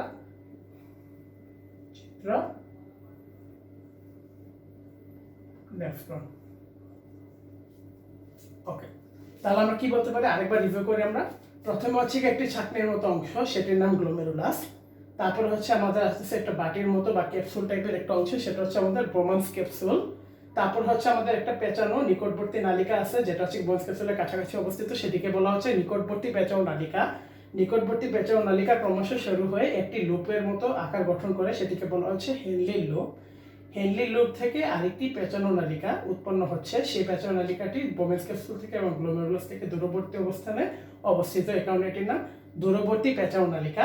এবং দূরবর্তী পেঁচানো নালিকা গিয়ে কানেক্টেড হচ্ছে আমাদের সংগ্রাহী নালিকার মধ্যে। এবং এভাবেই এই যে আমাদের গ্লোমেরুলাস এটা ছাকন করে হচ্ছে কি আমাদের ফিল্টার যে পদার্থগুলো, সেগুলোকে হচ্ছে আমাদের বোমাস ক্যাপসুলের মাধ্যমে শোষণ করে নিয়ে আমাদের নিকটবর্তী পেঁচানো নালিকায় চলে যায়। নিকটবর্তী পেঁচানো নালিকা থেকে আমাদের সেই ফিল্টারগুলো করে কি আস্তে আস্তে ক্রমশ পুনঃশোষণ এবং হচ্ছে গিয়ে বিভিন্ন এনজাইম হরমোন এগুলো ক্ষরণের মাধ্যমে হচ্ছে কি আমাদের আস্তে আস্তে এখানে মূত্র ক্রিয়েট হয়। এবং তারপর করে কি এগুলো হচ্ছে গিয়ে শোষণ টোষণের মাধ্যমে তারপর কি করে আমাদের বিভিন্ন গুরুত্বপূর্ণ লবণ, ভালো অ্যামাউন্টের একটা পানি, এগুলো হচ্ছে শোষণ করে এবং সর্বশেষে গিয়ে দূরবর্তী পেঁচানো নালিকা হয়ে সংগ্রাহী নালিকায় চলে যায়। সংগ্রাহী নালিকা থেকে সেটা করে কি ইউরেটারে চলে যায়। প্রত্যেকটা সংগ্রাহী নালিকা হচ্ছে আমাদের ইউরেটারের সাথে সংযুক্ত। তারপর ইউরেটারের মাধ্যমে করে কি ইউরেটারের মাধ্যমে সেই মূত্রটা যে মূত্রটা তৈরি হয়েছে, সেই মূত্রটা আমাদের মূত্রথলিতে চলে যায়। এবং আমাদের প্রয়োজন যখন হচ্ছে আমাদের মূত্রথলি ফিল আপ হয়ে যায় বা ভরাট হয়ে যায়, তখন আমাদের মূত্রত্যাগের ইচ্ছা জাগে। তখন আমরা করি কি মূত্রত্যাগ করি এবং আমাদের তখন মূত্রথলির প্রেশারটা কমে যায়। এভাবে আমাদের মূত্র তৈরি হয়। এখন আমরা বিস্তারিত জানবো গঠনগুলো সম্পর্কে। গঠনগুলোর দিকে যদি আমরা প্রথমে তাকাই, প্রথমে আমরা পড়বো গ্লোমেরুলাস কিভাবে গঠিত হয়। গ্লোমেরুলাস সম্পর্কে তোমরা লিখে নিতে পারো। গ্লোমেরুলাস মূলত একটা কি ছাঁকনির মতো অংশ। গ্লোমেরুলাস একটি ছাঁকনির মতো অংশ, যেটি হচ্ছে গিয়ে উৎপন্ন হয় কোত্থেকে? বৃক্কের যে আমরা রেনাল ধমনী পড়েছিলাম না, রেনাল ধমনী থেকে আমাদের উৎপন্ন হচ্ছে এফারেন্ট আর্টারিওল বা আমাদের এফারেন্ট ধমনী। এফারেন্ট ধমনী হচ্ছে কি আমাদের এটি।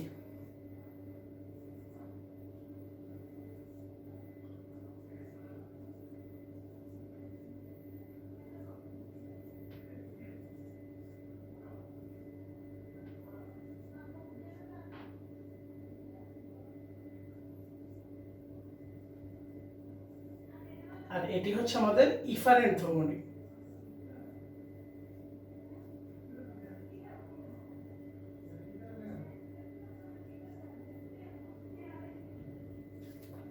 আমাদের একটা জিনিস খুব ভালোভাবে খেয়াল রাখতে হবে, এফারেন্ট থেকে শুরু হয় গ্লোমেরুলাস এবং গ্লোমেরুলাস থেকে বের হয় আমাদের ইফারেন্ট। এফারেন্টের বানান শুরু এ দিয়ে, ইফারেন্টের বানান শুরু ই দিয়ে। এ দিয়ে যদি আমরা বলি, আমাদের আরম্ভ হবে কি দিয়ে? এফারেন্ট দিয়ে। সরিয়া দিয়ে আমাদের হচ্ছে কি এফারেন্ট, আবার সরিয়া দিয়ে আমাদের আরম্ভ।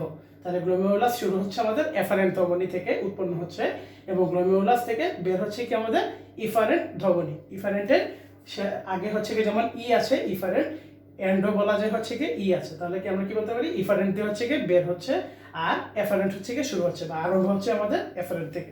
তাহলে আমরা কি বলবো? গ্লোমেরুলাস মূলত একটি ছাকনির মতো অংশ যেটি উৎপন্ন হচ্ছে আমাদের এফারেন্ট ধমনী থেকে। এবং তারপর কি হচ্ছে আমাদের এফারেন্ট ধমনীটা আমাদের যে বোমাস ক্যাপসুলের মতো অংশটা, সেই জায়গাটার মধ্যে করছে কি অসংখ্য কৈশিক জালিকা তৈরি করছে। প্রায় 50টির মতো কৈশিক জালিকা তৈরি, 50টির মতো রক্তনালিকা তৈরি করে সূক্ষ্ম সূক্ষ্ম, যেগুলো ক্রমশ আরো বেশি কৈশিক জালিকার মধ্যে ভাগ হয়। তারপর সেগুলো করে কি, সেগুলো আবার মিলিত হয়ে গিয়ে একটা ধমনী গঠন করে, সেটাকে বলা হচ্ছে ইফারেন্ট ধমনী। এখন এই যে আমাদের এখানে অনেকগুলো রক্তজালক সৃষ্টি হলো, কৈশিক জালিকা সৃষ্টি হলো, সেগুলো করে কি ক্রমশ একটা জালের মতো হতে হতে সূক্ষ্ম থেকে সূক্ষ্মতরভাবে একটি ছাকনির মতো আকার গঠন করে। এবং এই ছাকনিগুলোই মূলত বৃক্কের মধ্যে আমাদের যে মূত্র তৈরির জন্য প্রধান কাজ বা ছাকন বা ফিল্ট্রেশন, সেটির কাজটি করে থাকে। তাহলে গ্লোমেরুলাসকে কি বলা হয়? বৃক্কের ছাকনি। ওকে, তারপর যদি আমরা আসি, তারপর আসছি কি আমরা হচ্ছে কি আমরা বোমাস ক্যাপসুলে আসবো। এই যে আমাদের মনে করো যে আমরা এখান থেকে হচ্ছে আমাদের এফারেন্ট ধমনী দিয়ে রক্তটা পাস করবে এবং ইফারেন্ট ধমনী দিয়ে বের হবে। তখন কি হবে? আমরা রক্তটা যখন এখান দিয়ে পাস করতে যাবে, তখন হবে কি রক্তের মধ্যে যেই অযাচিত যে আমাদের নাইট্রোজেন ঘটিত পদার্থ, তারপর হচ্ছে কি বিভিন্ন লবণ, তারপর হচ্ছে কি যেগুলো হচ্ছে কি আমাদের ওয়েস্ট প্রোডাক্ট সেগুলো, এবং কিছু গুরুত্বপূর্ণ পুষ্টি উপাদান, এগুলো হচ্ছে কি হবে ছাকনের মাধ্যমে আমাদের এই যে আমাদের বোমাস ক্যাপসুলের আগের যে জায়গাটা, এই জায়গাটার মধ্যে হচ্ছে কি আমাদের এসে পড়বে। তখন কি হবে? তখন এই যে আমাদের এই ফিল্ট্রেশন করা পদার্থগুলো বা আলট্রা ফিল্ট্রেট বৃক্কের পদ্ধতি, এই যে ছাকন পদ্ধতি, এটাকে বলা হয় আলট্রা ফিল্ট্রেশন। আলট্রা ফিল্ট্রেশনের মাধ্যমে যে ছাকনের পদার্থটা উৎপন্ন হলো, সেটিকে বলা হচ্ছে আলট্রা ফিল্ট্রেট। এই আলট্রা ফিল্টারটা করবে কি আমাদের বোমাস ক্যাপসুল দিয়ে প্রবেশ করবে ভিতরে। বোমাস ক্যাপসুল দিয়ে যদি ভেতরে প্রবেশ করে, তাহলে আমরা দেখবো কি এই যে আমরা হচ্ছে কি আলট্রা ফিল্টার প্রবেশ করছে এদিকে। এবং আলট্রা ফিল্টার তখন প্রবেশ করলো, তখন হচ্ছে কি বোমাস ক্যাপসুল দিয়ে প্রবেশ করার মাধ্যমে সে আসবে কোথায়? আমাদের নিকটবর্তী পেঁচাও নালিকা। এখন একটা ইন্টারেস্টিং ব্যাপার হচ্ছে কি, আমরা যে এফারেন্ট ধমনীটা এবং ইফারেন্ট ধমনীটা পড়েছি, এগুলো আসলে শুধুমাত্র এখান থেকে শুরু এখানে শেষ হয়েছে এমনই না।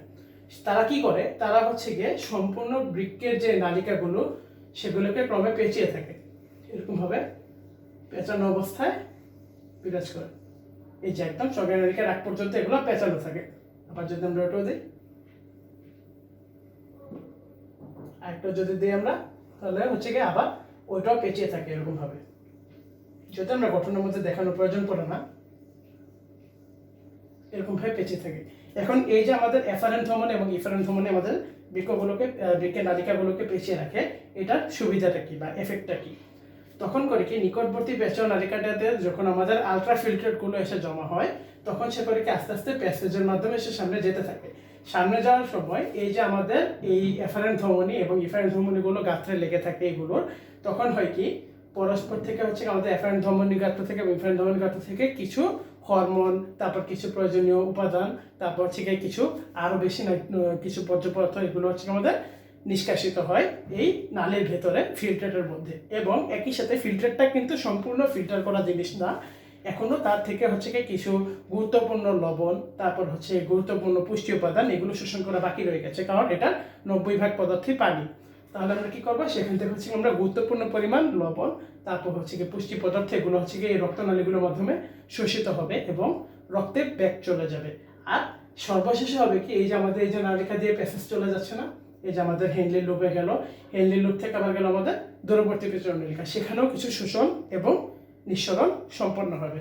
তারপর হবে কি সর্বশেষে যেই জিনিসটা, যে প্রোডাক্টটা রইলো, সেই প্রোডাক্টটা হচ্ছে আমাদের ওয়েস্ট প্রোডাক্ট, সেটা হচ্ছে আমাদের মূত্র বা হচ্ছে সেটা আমাদের ইউরিন। তখন কি হবে? আমাদের হচ্ছে দূরবর্তী পেঁচাও নালিকা দিয়ে যাওয়ার পরে হচ্ছে আমাদের বাকি থাকবে শুধুমাত্র ইউরিন বা হচ্ছে আমাদের মূত্র। তখন আমরা করবো কি, এই যে আমাদের এখানে মূত্রটা আসলো, এই মূত্রটা হবে কি আমাদের সংগ্রহ নালিকার মাধ্যমে সবগুলো নেফ্রন থেকে সংগ্রহ করবে হচ্ছে আমাদের মূত্র, এবং সেই মূত্র বা ইউরিনটিকে হচ্ছে আমাদের নিয়ে যাবে হচ্ছে সরাসরি কিডনিতে, এবং কিডনিতে যখন নিয়ে যাবে তখন সেটা ডাইরেক্ট মূত্র হিসেবে পরিণত হয়ে যাবে ততক্ষণে। আর মূত্রের মধ্যে তখন কি কি থাকবে, শুধুমাত্র নাইট্রোজেন ঘটিত বর্জ্য পদার্থ, খুব সামান্য পরিমাণে লবণ। নাইট্রোজেন ঘটিত বর্জ্য পদার্থগুলো আমরা আগেই পড়েছিলাম কি কি, ইউরিয়া, ইউরিক অ্যাসিড এবং ক্রিয়েটিনিন। এর মাধ্যমে হচ্ছে আমাদের মূত্র তৈরি এবং মূত্র হচ্ছে আমাদের সংগ্রহের প্রক্রিয়াটি সম্পন্ন হবে।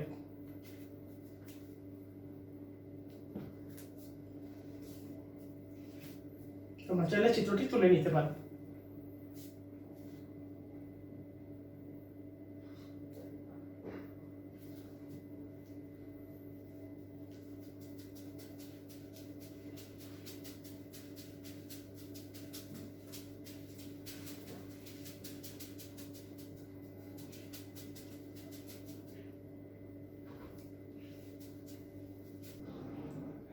এখন চলো আমরা চলে আসি বৃক্কের কাজে।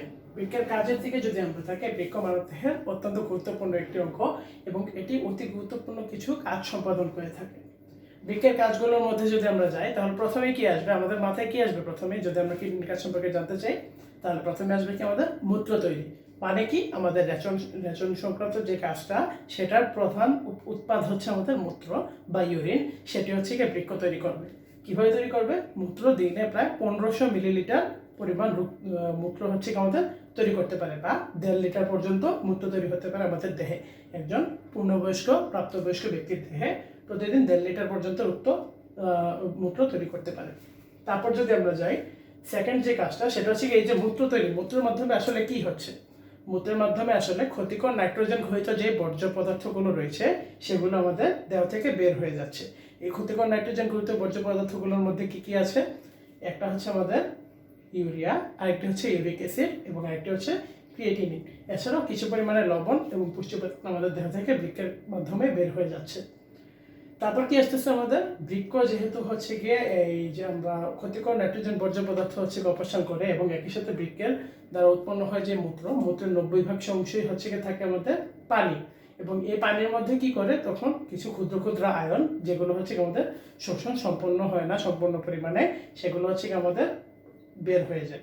যেমন আমরা যদি অধিক পরিমাণে লবণ গ্রহণ করে ফেলি এবং অধিক পরিমাণে হচ্ছে সোডিয়াম ক্লোরাইড গ্রহণ করে ফেলে, তখন কি করবে দেহ হচ্ছে বৃক্কের মাধ্যমে অতিরিক্ত যে সোডিয়াম এবং ক্লোরাইড আয়ন, সেগুলোকে হচ্ছে বের করে দেবে মূত্রের সাথে, এবং যে তার মাধ্যমে সে কি করবে, সেই পরিমাণটা ঠিক রাখবে। যে দেহের জন্য অতিরিক্ত সোডিয়াম এবং ক্লোরাইড আয়ন এবং পটাশিয়াম আয়ন তিনটি অতিরিক্ত পরিমাণে থাকলে ক্ষতিকর হয় এবং ক্ষতিকর প্রভাব ফেলে, এবং সেটি হচ্ছে বৃক্ক অতিরিক্ত যে লবণটি থাকে, লবণের আয়নগুলো থাকে, সেগুলো বের করে দেওয়ার মাধ্যমে কি করে আমাদের এই সোডিয়াম, পটাশিয়াম এবং ক্লোরাইডের আয়নের পরিমাণ নিয়ন্ত্রণ করে। এছাড়াও বৃক্ক একটি অত্যন্ত গুরুত্বপূর্ণ কাজ করে থাকে, সেটি হচ্ছে আমাদের রক্তচাপ নিয়ন্ত্রণ। বৃক্ক করে কি আমাদের দেহে যখন রক্তচাপ অতি হচ্ছে আমাদের বেড়ে যায়, তখন সে কি করবে, তখন সে রক্তচাপ নিয়ন্ত্রণে আমাদের দেহে ভূমিকা রাখবে। এছাড়াও বৃক্ক কি কাজ করে, বৃক্ক এছাড়াও কাজ করে কি আমাদের দেহের ওয়াটার ব্যালেন্স বা পানিসাম্য রক্ষা করে। এছাড়াও হচ্ছে আরেকটি কাজ কি আমাদের অম্লক্ষার ভারসাম্য রক্ষা, অর্থাৎ পিএইচ ব্যালেন্স মান নিয়ন্ত্রণ করা। অর্থাৎ বৃক্ক কি করে, বৃক্ক আমাদের পানিসাম্য রক্ষা করে এবং পিএইচ ব্যালেন্স বা রক্তের অ্যাসিডিটি এবং বেসিকনেসের মধ্যে আমাদের ভারসাম্য রক্ষা করে। রক্ত অতিরিক্ত পরিমাণে অম্লীয় হওয়া যেমন ক্ষতিকর, তেমনি অতিরিক্ত পরিমাণে ক্ষারীয় হওয়া ক্ষতিকর। সেই ক্ষতিকর প্রভাবটি যাতে না পড়ে, সেজন্য বৃক্ক আমাদের দেহে নীরবভাবে ভূমিকা পালন করে চলেছে। তাহলে আমরা বৃক্কের কাজ সম্পর্কে কি কি জানলাম। বৃক্কের কাজ মূলত 6টি। প্রথমটি হচ্ছে মূত্র তৈরি, দ্বিতীয়টি হচ্ছে আমাদের ক্ষতিকর নাইট্রোজেন ঘটিত বর্জ্য পদার্থ দেহ থেকে অপসারণ, তৃতীয়টি হচ্ছে আমাদের সোডিয়াম, পটাশিয়াম, ক্লোরাইড আয়নের পরিমাণ নিয়ন্ত্রণ, চতুর্থটি হচ্ছে আমাদের রক্তচাপ নিয়ন্ত্রণ, পঞ্চমটি হচ্ছে আমাদের পানিসাম্য রক্ষা, এবং ষষ্ঠটি হচ্ছে আমাদের অম্লক্ষার ভারসাম্য রক্ষা।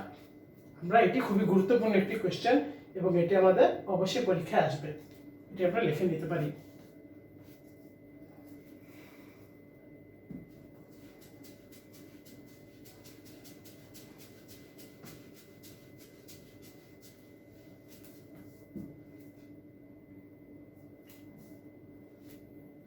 এখন চলে আসি বৃক্ক বিকল হয়ে গেলে বা বৃক্ক সম্পর্কে যে সকল রোগ হতে পারে, বৃক্কের মধ্যে যে সকল সমস্যা দেখা দিতে পারে এবং এতে আমাদের দেহে কিছু সকল সমস্যা দেখা দিতে পারে সে সম্পর্কে আমরা জানবো।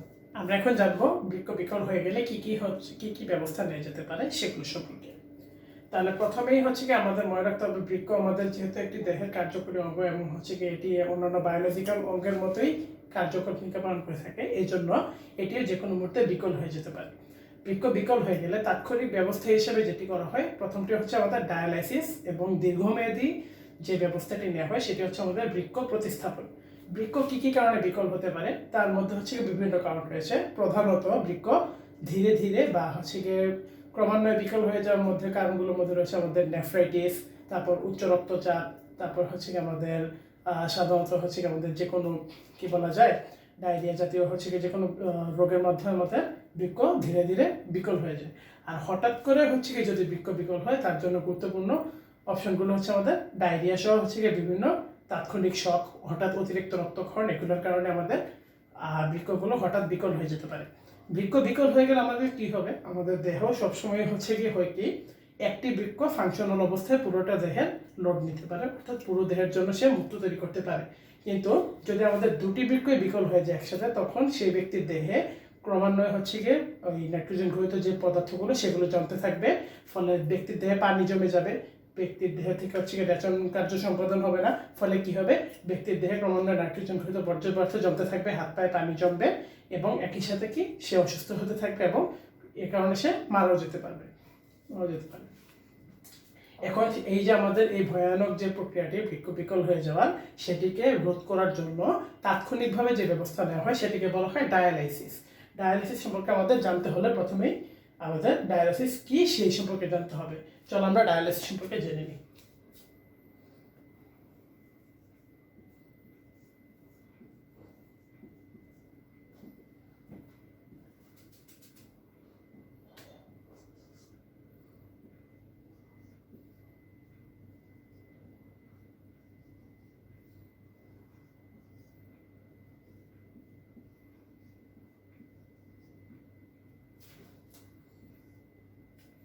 ডায়ালাইসিস কি? ডায়ালাইসিস মূলত একটি কৃত্রিম ছাঁকন প্রক্রিয়া।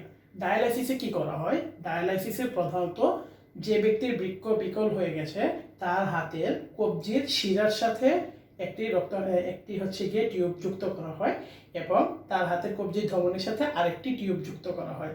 তখন কি করা হয়, এই যে আমাদের কবজির ধমনির সাথে যে টিউবটা যুক্ত করা হয়েছে এবং শিরার সাথে যে টিউবটা যুক্ত করা হয়েছে সেই দুইটা একটি চেম্বারের মধ্যে দিয়ে আমাদের ডায়ালাইসিস ফ্লুইডের মধ্যে ডুবানো অবস্থায় নিয়ে যাওয়া হয় এবং একটি থেকে আরেকটিতে গমন করানো হয়।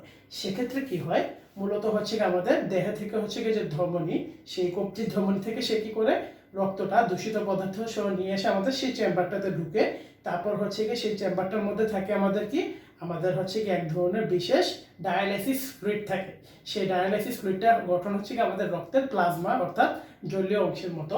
সেই প্লাজমার মতো গঠন বিশিষ্ট ডায়ালাইসিস ফ্লুইডের মধ্যে করে কি সেই এই যে আমাদের দূষিত বর্জ্য পদার্থগুলো, নাইট্রোজেন ঘটিত বর্জ্য পদার্থগুলো, অতিরিক্ত লবণের আয়ন, এগুলো করে কি সেগুলো হচ্ছে আমাদের সেই বিশুদ্ধ ডায়ালাইসিস ফ্লুইডের মধ্যে কি বলা যায় আমাদের ক্রমান্বয়ে হচ্ছে কি চলে আসে এবং তারপর কি হয় আমাদের সেই রক্তটা বিশুদ্ধ হয়ে যায় এবং তারপর সেই টিউবটি করে কি, তারপর সেই টিউবটির মাধ্যমে হচ্ছে কি আমাদের সেই টিউবটি হচ্ছে কি আবার আমাদের কোন জায়গায় যুক্ত হয়, আমাদের কবজির শিরার মধ্যে। যে ব্যক্তিটি বৃক্ক বিকল হয়ে গেছে তার কবজির শিরার মধ্যে সেই যে অংশটি যুক্ত হয় সেই টিউবটি যুক্ত হয় এবং সেখান দিয়ে আমাদের পরিশ্রুত যেই রক্তটি আমাদের যেই হচ্ছে গিয়ে যে অংশটুকু ছিল হচ্ছে আমাদের বর্জ্য পদার্থ, সেগুলো তো আমাদের ডায়ালাইসিস ফ্লুইডের মধ্যে চলে গেছে।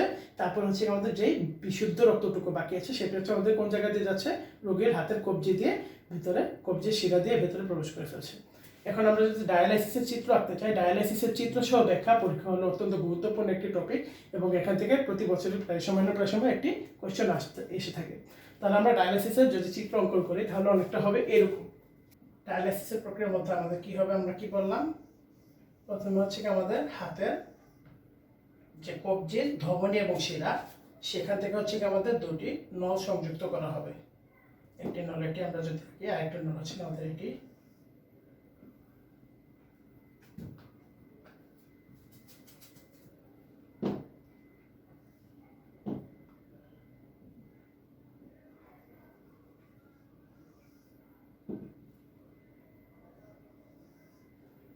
এখন কি করবো আমরা, সেই যে আমাদের নলগুলো ধরা হলো, নলগুলো বের করা হলো, সেগুলো কি করবো আমাদের ডায়ালাইসিস মেশিনে প্রবেশ করবে। সেখানে গিয়ে কি হবে,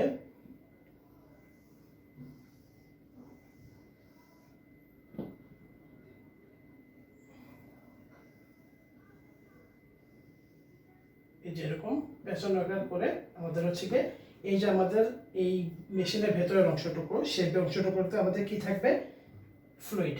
কি ফ্লুইড? সেটিকে বলা হচ্ছে আমাদের ডায়ালাইসিস ফ্লুইড। সেটিকে আমরা কিভাবে দেখাবো, এভাবে।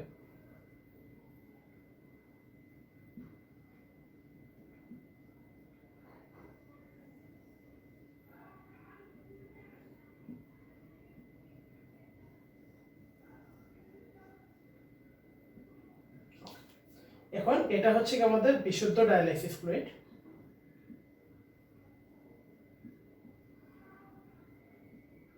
বিশুদ্ধ ডায়ালাইসিস ফ্লুইডটা কি করবে, কনস্ট্যান্টলি হচ্ছে কি মেশিনের এই চেম্বারটার ভেতরে প্রবেশ করতে থাকবে। এবং আমাদের এই যে বিশুদ্ধ ডায়ালাইসিস এই ফ্লুইডটার গাঠনিক কাঠামো হবে হচ্ছে কি অনেকটা আমাদের রক্তের প্লাজমার মতো। আমাদের এই যে বিশুদ্ধ ডায়ালাইসিস ফ্লুইডটা, এই বিশুদ্ধ ডায়ালাইসিস ফ্লুইডটা আমাদের এই চেম্বারের মধ্যে প্রবেশ করতে থাকবে। এবং একই সাথে আমাদের এই যে আমাদের রক্তের ধমনির মাধ্যমে আমাদের যে দূষিত রক্তটা আসলো, ধমনির মাধ্যমে আমাদের কি আসতেছে, দূষিত রক্ত। দূষিত রক্তটা কোন পথে আসতেছে, আমাদের ধমনী থেকে, কবজির ধমনী থেকে আসতেছে আমাদের দূষিত রক্ত। দূষিত রক্তটা এসে করবে কি, সে এই যে আমাদের এই টিউবগুলোর গঠনটা অনেকটা এরকম, যাতে করে আমাদের দূষিত পদার্থগুলো যেগুলো আমাদের রক্তের মধ্যে থাকে সেগুলো আমাদের পাস করতে পারবে এই টিউবের গা দিয়ে। কোথায় পাস করবে তখন, হচ্ছে কি সে কি করবে, আমাদের রক্তের প্লাজমার নিয়ে গঠন বিশিষ্ট বিশুদ্ধ যে ডায়ালাইসিস ফ্লুইডটা আছে সেটার মধ্যে আমাদের সে এই দূষিত পদার্থগুলো ছেড়ে দিতে থাকবে, অর্থাৎ এরকম ভাবে ছাড়তে থাকবে। এগুলোর মধ্যে কি কি থাকবে, আমাদের ইউরিয়া,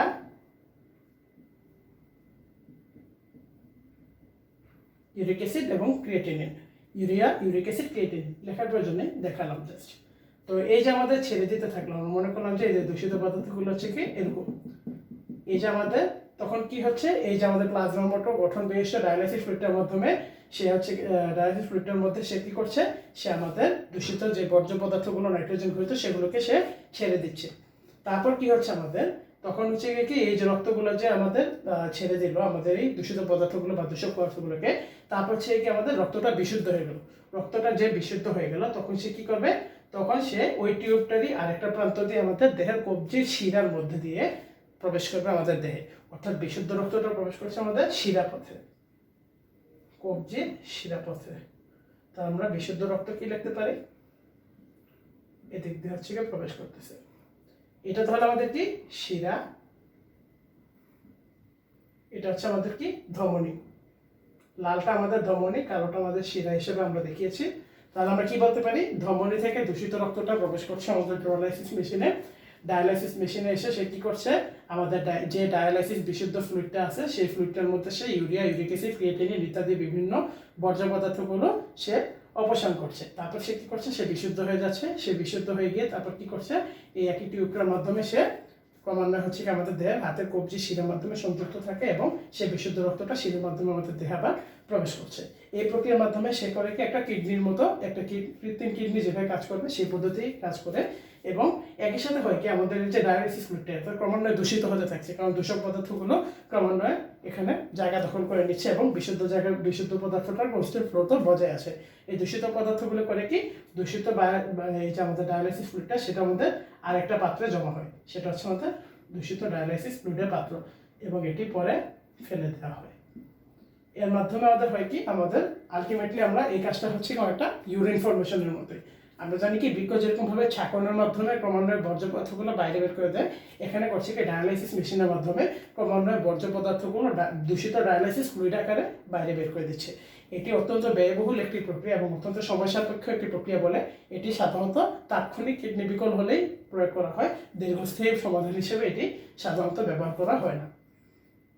এটি অত্যন্ত গুরুত্বপূর্ণ একটি প্রক্রিয়া এবং ডায়ালাইসিস সম্পর্কে পরীক্ষা হলে প্রায় প্রশ্ন আসে এবং আমরা এটি সম্পর্কে শিখে নিলাম। এখন আমরা জানবো বৃক্ক প্রতিস্থাপন সম্পর্কে। বৃক্ক প্রতিস্থাপন আসলে একটি অত্যন্ত বলা যায় যে একটি অত্যন্ত প্রচলিত চিকিৎসা এবং এটি অনেকদিন ধরে চলে আসছে। বৃক্ক প্রতিস্থাপন করতে কি বোঝায়, যখন একজন রোগী বা হচ্ছে কি আক্রান্ত ব্যক্তির যে কোনো কারণে দুটি বৃক্কই বিকল হয়ে যায়, তখন কি হবে, তখন সে আর কাজ করতে পারবে না রেচনে। তখন তার হচ্ছে কি দেহের মধ্যে নাইট্রোজেন হয়তো বর্জ্য পদার্থ জমা হতে থাকবে, এতে করে হচ্ছে কি তার শরীরে হাত পা ফুলে যাবে, তার রক্তচাপের ভারসাম্য হারিয়ে যাবে, এমনকি ক্ষেত্র বিশেষে তার মৃত্যু হবে আস্তে আস্তে।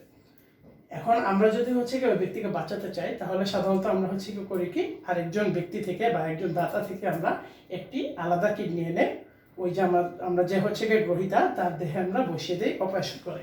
সেটিকে বলা হচ্ছে আমাদের কি বৃক্কের কি বলা যায়, বৃক্ক প্রতিস্থাপন বা কিডনি ট্রান্সপ্লান্টেশন। তো আমরা বৃক্ক প্রতিস্থাপন যখন করতে চাই, কিছু জিনিস আমাদের লক্ষ্য রাখতে হয়। প্রধান জিনিস যেটা লক্ষ্য রাখতে হয় সেটা হচ্ছে কি ব্লাড গ্রুপ ম্যাচ করে কিনা, এবং দ্বিতীয়ত হচ্ছে কি বৃক্কের টিস্যু ম্যাচ করে কিনা। তাহলে আমরা কি কি করব, যদি আমরা লিখি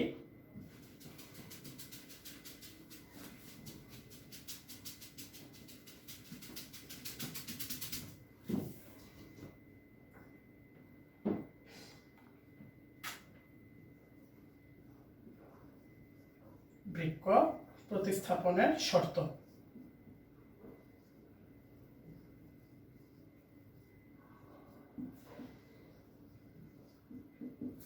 বৃক্ক প্রতিস্থাপনের শর্তগুলো কি কি? এক নাম্বারটা হচ্ছে কি আমাদের রক্তের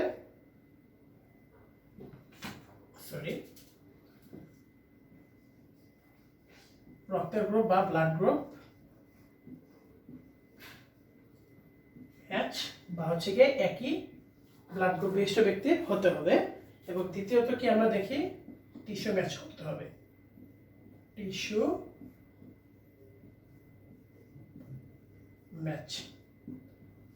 ম্যাচের ব্যাপারটি অত্যন্ত গুরুত্বপূর্ণ। ব্লাড গ্রুপের ব্যাপারটি এক নম্বর গুরুত্বপূর্ণ, কারণ হচ্ছে কি এক ব্লাড গ্রুপ যুক্ত ব্যক্তির দেহে যদি আমরা অন্য ব্লাড গ্রুপের রক্ত হচ্ছে কি রক্ত বা হচ্ছে অঙ্গ যদি আমরা প্রতিস্থাপন করি, তাহলে কি হবে, সেই দুইটা ব্লাড গ্রুপের মধ্যে পরস্পরের মধ্যে বিক্রিয়া হয়ে সে কি করবে, রক্তটাকে জমাট বাঁধিয়ে ফেলবে এবং রোগীর জন্য আরো খারাপ একটি সিচুয়েশনের তৈরি করবে।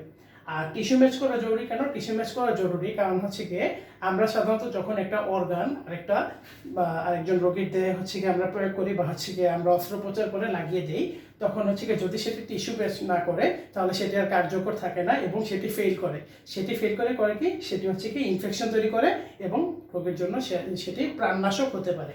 তো আমরা কি করতে হবে, প্রথমে হচ্ছে কি বৃক্ক প্রতিস্থাপনের জন্য ব্লাড গ্রুপ ম্যাচ করতে হবে এবং টিস্যু ম্যাচ করতে হবে। কিডনির টিস্যু ম্যাচ সাধারণত কাদের মধ্যে হয়, বেশিরভাগ ক্ষেত্রে নিকট আত্মীয় স্বজনদের মধ্যে আমাদের কিডনি টিস্যুগুলো ম্যাচ হয়ে থাকে, অর্থাৎ রোগীর খালা, চাচা, মামা অথবা হচ্ছে গিয়ে আত্মীয় স্বজন, ছেলে মেয়ে, এদের থেকে হচ্ছে গিয়ে সবচেয়ে বেশি সম্ভাবনা রয়েছে টিস্যু ম্যাচ করার। তাহলে আমরা কি করতে পারি, একজন ব্যক্তিকে যদি আমরা হচ্ছে গিয়ে সে হচ্ছে গিয়ে বৃক্ক বিকল নিয়ে আসে, তাহলে আমরা তাদের থেকে হচ্ছে গিয়ে টিস্যু ম্যাচ করে আমরা একটি কিডনি প্রতিস্থাপনের ব্যবস্থা করে দিতে পারি। আর আরেকটি পদ্ধতি হচ্ছে কি কিডনি দাতা বা বৃক্কদান কর্মসূচি। বৃক্কদানের মাধ্যমে আমরা করতে পারি কি মরণোত্তর বৃক্কদান কর্মসূচির মাধ্যমে আমরা একজন ব্যক্তির জীবন বাঁচিয়ে দিতে পারি এবং এটি আমাদের একটি নৈতিক দায়িত্বের মধ্যে পড়ে। আর আমরা যদি খেয়াল করি তাহলে আমরা দেখতে পাবো যে মানবদেহ আসলে একটি বৃক্ক দিয়েই চলতে পারে, অর্থাৎ এমন না যে দুইটা বৃক্কই এসেনশিয়াল, কিন্তু সে একটা বৃক্ক ইউজ করে হচ্ছে গিয়ে তার দেহের যে প্রাথমিক কাজকর্মগুলো সেগুলো হচ্ছে গিয়ে সে সুস্থভাবে চালিয়ে যেতে পারবে। সে কারণে করা হয় কি সাধারণত হচ্ছে গিয়ে যাতে দুটি কিডনি হচ্ছে গিয়ে আমাদের সচল এবং সুস্থ থাকে এবং যাদের হচ্ছে গিয়ে প্রিভিয়াস কোনো ব্লাড ডিজিজ নেই অথবা হচ্ছে কিডনি ডিজিজ নেই এবং টিস্যু ম্যাচ করে, তাদের হচ্ছে গিয়ে তাদের থেকে আমরা সাধারণত একটি বৃক্ক গ্রহণ করে এবং অস্ত্রোপচার করে হচ্ছে রোগীর দেহে লাগিয়ে দিই। এবং সবচেয়ে ইন্টারেস্টিং ব্যাপার হচ্ছে বৃক্ক প্রতিস্থাপনের, আমাদের আগের যে বৃক্ক দুইটা থাকে রোগীর দেহে, সেই দুইটা বৃক্কের কোনোটিই কিন্তু ফেলে দেওয়া হয়, দুইটা বৃক্কই থেকে যায় এবং তৃতীয় বৃক্কটি আস্তে করে আরেকটি ইউরেটারের সাথে হচ্ছে কি ইউরেটারের সাথে সংযুক্ত করে দেওয়া হয় ওইটির, এবং হচ্ছে গিয়ে শিরা এবং ধমনের সাথে শিরা এবং ধমনে সংযোগ তৈরি করে দেওয়া হয় এবং এটি হচ্ছে কি একটি তৃতীয় বৃক্ক হিসেবে দেহে অবস্থান করে এবং মূল বৃক্ক হিসেবে কাজ করে। এটি হচ্ছে আমাদের বৃক্ক প্রতিস্থাপন। এখন বৃক্কের যে আমাদের রোগগুলো হয় তার মধ্যে সবচেয়ে বেশি গুরুত্বপূর্ণ হচ্ছে আমাদের কি বৃক্কে পাথর, আর একটা হচ্ছে কি বৃক্ক বিকল। বৃক্ক বিকল সম্পর্কে আমরা প্রথমেই জানতে পারলাম, এবার বৃক্কে পাথর নিয়ে কিছু কথা বলি। বৃক্কে পাথর নিয়ে যদি কথা বলি, বৃক্কে পাথরটা মূলত হচ্ছে গিয়ে কি হয়, গ্লোমেরুলাস বা যে ছাকনির মতো অংশটা আমরা পড়েছিলাম, সেই ছাকনির মতো অংশ হয়েছিল কি, সেই ছাকনির মতো অংশের মধ্যে হচ্ছে আমাদের যে ছিদ্রগুলো ছিল, সেই ছিদ্রগুলো যদি এনাফ সূক্ষ্ম আকৃতির না হয় এবং হচ্ছে গিয়ে ধীরে ধীরে হচ্ছে আমরা অতিরিক্ত প্রোটিনযুক্ত খাবার গ্রহণ করতে থাকি, তখন কি হবে সেই ছাঁকনিগুলো আকারে আস্তে আস্তে বড় হয়ে যেতে থাকবে, কারণ প্রোটিন কণাগুলো কি আকারে বড়। তখন কি হবে আমাদের বৃক্কের যে হচ্ছে গিয়ে যে ছাঁকনিটা সেখান থেকে হচ্ছে গিয়ে ক্রমশ প্রোটিন এসে জমা হতে থাকবে এবং বিভিন্ন খনিজ পদার্থ এসে জমা হতে থাকবে বৃক্কের মধ্যেই, সেই গ্লোমেরুলাসের মধ্যেই। তখন কি হবে আমাদের সেগুলো আস্তে আস্তে সেই খনিজ কণিকাগুলো এবং প্রোটিন কণিকাগুলো জমতে জমতে জমতে জমতে আস্তে আস্তে পাথরের মতো রূপ নেবে এবং এই পাথরগুলোকে বলা হয় বৃক্কের পাথর বা কিডনি স্টোনস। এবং বৃক্কে পাথর একটি অত্যন্ত মানে ব্যথাদায়ক হচ্ছে গিয়ে একটি রোগ এবং এটি হচ্ছে গিয়ে সাধারণত অস্ত্রোপচারের মাধ্যমে অবসান করা যায়। এবং হচ্ছে গিয়ে যেহেতু হচ্ছে গিয়ে আমাদের অতিরিক্ত আমিষ পদার্থ গ্রহণ, তারপর হচ্ছে গিয়ে অনিরাপদ লাইফস্টাইল, ঠিক আছে, এগুলোর কারণে হচ্ছে আমাদের বৃক্কে পাথর হতে পারে। তো এই কারণে আমাদের খেয়াল রাখতে হবে বৃক্কে পাথর যাতে আমরা ফর্ম করতে না দিই, যদিও এটির চিকিৎসা খুবই সহজলভ্য। আর তৃতীয়ত হচ্ছে আমাদের আর কি বাকি আছে আমরা যদি দেখি, সর্বশেষে আমরা বলতে পারি বৃক্কের রোগ থেকে আমরা কিভাবে সতর্ক থাকবো। সাধারণত হচ্ছে কি কিছু কিছু নির্দিষ্ট জিনিস আছে যেগুলো ফলো করলে বৃক্কের রোগ খুব বেশি একটা হয় না এবং বৃক্ক সুস্থ থাকে। তার মধ্যে প্রথমটা হচ্ছে কি শিশুদের খুশপাচড়া, টেনসিল ইত্যাদি হচ্ছে গিয়ে যদি হয়ে থাকে তাদের ক্ষেত্রে হচ্ছে কি অতিরিক্ত সাবধান হতে হবে, কারণ এগুলো থেকে হচ্ছে গিয়ে ক্রমশ পরে হচ্ছে গিয়ে আমাদের বৃক্কের রোগ হতে পারে। দ্বিতীয়ত যদি আমরা দেখি বয়স্ক লোকদের হচ্ছে কি আমাদের কি করতে হবে, বয়স্ক লোকদের জন্য হচ্ছে কি আমাদের রক্তচাপ নিয়ন্ত্রণে রাখতে হবে, কারণ অত্যধিক উচ্চ রক্তচাপের কারণে হঠাৎ করে কিডনি বিকল হয়ে যেতে পারে। এছাড়াও যদি আমরা দেখি লক্ষ্য করি তাহলে আমরা খেয়াল করতে হবে কি প্রতিদিন পর্যাপ্ত পরিমাণে পানি গ্রহণ করতে হবে, কারণ প্রতিদিন আমাদের দেহে প্রায় 1.5 লিটার মতো মূত্র উৎপন্ন হয়। এই মূত্রটা উৎপন্ন হতে আমাদের হচ্ছে কি এনাফ পরিমাণ পানি খাওয়া লাগবে। আর এগুলো নিয়েই হচ্ছে কি আমাদের মোটামুটি রেচন প্রক্রিয়া সম্পন্ন হলো। আশা করি তোমাদের ক্লাসটি ভালো লেগেছে। আমাদের হচ্ছে গিয়ে কিছু কি বলা যায় ক্লাসের সীমাবদ্ধতার কারণে হয়তো বা হচ্ছে গিয়ে বোর্ডটা একটু ছোটো হওয়ার কারণে দেখতে অসুবিধা হতে পারে। যদি অসুবিধা হয় তাহলে অবশ্যই কমেন্ট সেকশনে জানাবে এবং হচ্ছে গিয়ে সবার জন্য শুভকামনা রইল। আজকের মতো এই পর্যন্তই। আমি ইফরিত আহমেদ, শহীদ তাজউদ্দিন আহমেদ মেডিকেল কলেজ। তোমাদের সাথে ইনশাল্লাহ আবারও সামনের ভিডিওতে দেখা হবে। সে পর্যন্ত ধন্যবাদ, সবাইকে অসংখ্য শুভেচ্ছা রইল।